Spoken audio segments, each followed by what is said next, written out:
Good evening, ladies and gentlemen. Welcome back to the Funk is Going On Tonight show. How are we all doing today? We've got a great show planned for you tonight. Continuing on the topic of racism, last week where we talked about Jim Crow laws and we interviewed the remaining Scottsboro boys involved in that terrible tragedy. This week we will be talking about a similar case about a black man unfairly going through the biased court systems. We got a very special guest with us tonight, coming all the way from Macomb County. He first and foremost is a family man, a single father of 2 young children. As well, he works as a defense attorney who was appointed as a lawyer defending Tom Robinson, a black man.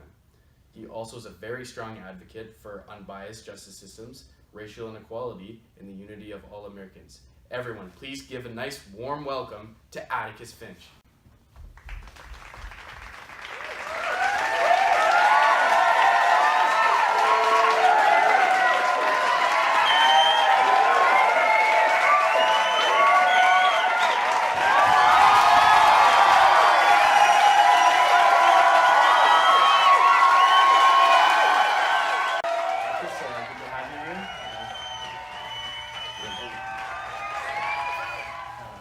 How you doing today, Atticus? I'm alright. It was a long flight in, but I'm happy to be here now. It's good. It's good.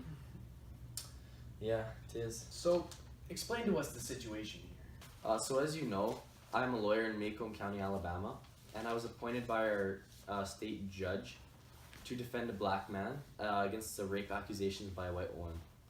At the start of the case, I already knew I was at a disadvantage. Being that I'm a white man defending a black person, extremely frowned upon in our society, and something that I knew would be very difficult to come back from. So as the case wore on, I thought I found substantial evidence that Tom was not guilty, and by being at the disadvantage, we were unsure of how the court would react. How difficult was this for you personally dealing with this? For me personally, it was extremely difficult. Being that we already knew we were at a disadvantage, the challenge was apparent, and as a white man defending a black man, we knew the backlash from the community was going to be harsh. Already knowing that, it still kind of hit me and my family in a deep spot, and it was quite difficult, honestly, for most of the time. So you have a family, correct? Yes, I do. So how are your loved ones and your family affected by this? Well, my children were greatly affected actually by this. As you know, my kids are very young and they really don't understand the full magnitude of the issue and everything that's happening, but they still received much hate and somewhat disrespect, I guess, on my behalf from the people throughout the town. How did the experiences you go through as a child, as your children are obviously young, how do you think that will affect them later on in life? I think our experiences and what happens to us as children really affects how we turn out later in life. Emotionally, physically, spiritually, in every aspect. What happens to us during our lifetime changes the way we are at the end of it. I guess it's somewhat in the way of a loss of innocence, I guess you could say. The death of a family member or something like that will change the way you feel and think about your life, I guess, for the rest of your life. So how do the townspeople in Macomb specifically react to you and taking on this case? There's actually some varied responses from the people in the town. The black community was especially thankful, I guess, of me, and they were really kind of with my family. They really started to welcome us, I guess, almost into their community, and were really respectful of what I was doing for a member of their own community.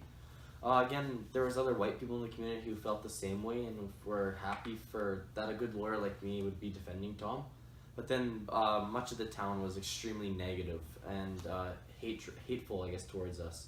There was actually one point where my kids were nearly killed by a person who was upset with I guess, what happened and what I was doing for Tom. Oh my, that's horrible. So like, what can we do to ensure that these kinds of things don't happen? That like we can ensure the safety and health of our children.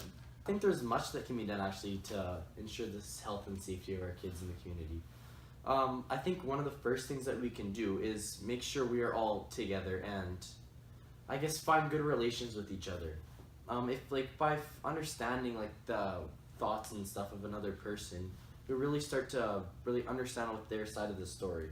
And I think if we all understand the person's point of view and their perspective, we'll always be more close, I guess, and safer in our community. So like relationships, like how do our relationships with other people around us, like family, close friends, maybe affect like our identity, our values, our belief system? How is that like affected? I think the people, I guess, in our family really sculpt the way we turn out in our future. Like if your parents are extremely loving and respectful of you, I think you'll turn out that way just as well as if your parents are disrespectful and kind of, I guess, in a way dangerous to you. I think your parents are how you will turn out, is the simplest way to say that. So like what facts and evidence happened throughout the case that like was proof as to why Tom maybe didn't do it?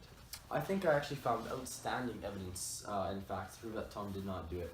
The first being that the injuries sustained by the accuser were on the right side of her face, which would make sense that it would come from a left-handed person, I guess, a blow. And it actually turns out that the father of the accuser was left-handed.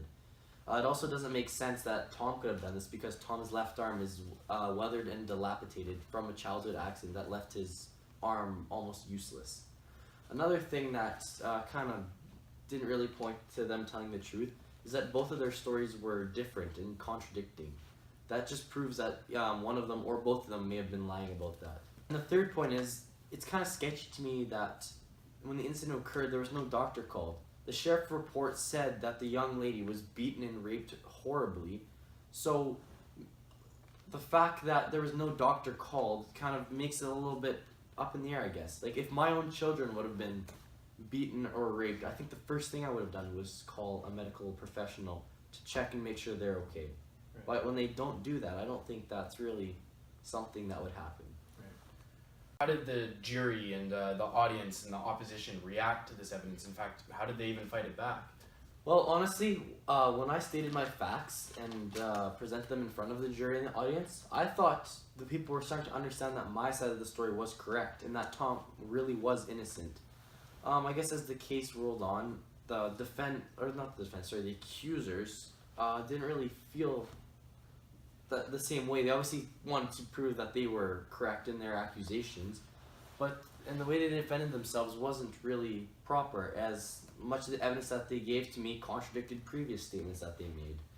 Of course, the judge and the jury were silent in their remarks, and we couldn't really get a feeling of what they felt like. But I think, personally, I thought the audience really started to come around on my side of the story and the facts that I presented. How did this maybe affect the community of Macomb, like more specifically maybe even the black community?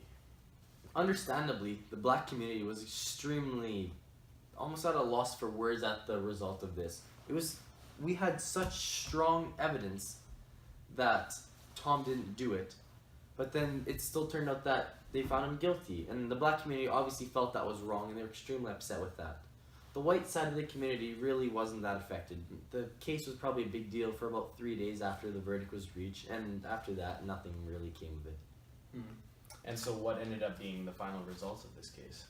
Unfortunately, at the end of the case, Tom was found guilty, and eventually he was sentenced to prison, and while he was there, he tried to escape and was unfortunately shot down by the security guards there. Do you think people in Macomb, part of the jury, part of the crowd, part of the opposition, will ever look back on this and think it was a mistake? Honestly, I already feel that the judge and the jury think they made a mistake on this. it was just so one-sided when it came to the facts and evidence that I think they felt they made a mistake. And just because a person is of a different race, I don't think should have an effect on what the verdict of a case is. What can we do moving forward? What would the solution be to this? No, I think the first thing we can do is take the color out of the case. It sounds simple enough, but it's not something we do. By removing the physical appearance or traits of a person out of like the facts and what the evidence is, I think that it allows us to have a more truthful, I guess, verdict reach when at the end of a case. Are you still going to be a lawyer after all of this? I think there's no question I'm going to continue to be a lawyer. I think what I've done for Tom, I think has really brought sort of a different perspective on court cases. And I think there are going to be more white lawyers defending black people. And I think that black people are going to almost be more accepted in the community because of this. And I think that's something that can only happen if I continue to be a lawyer.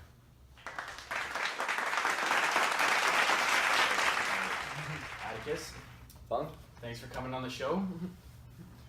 Good night, everyone. Thanks for watching, and we'll see you next week.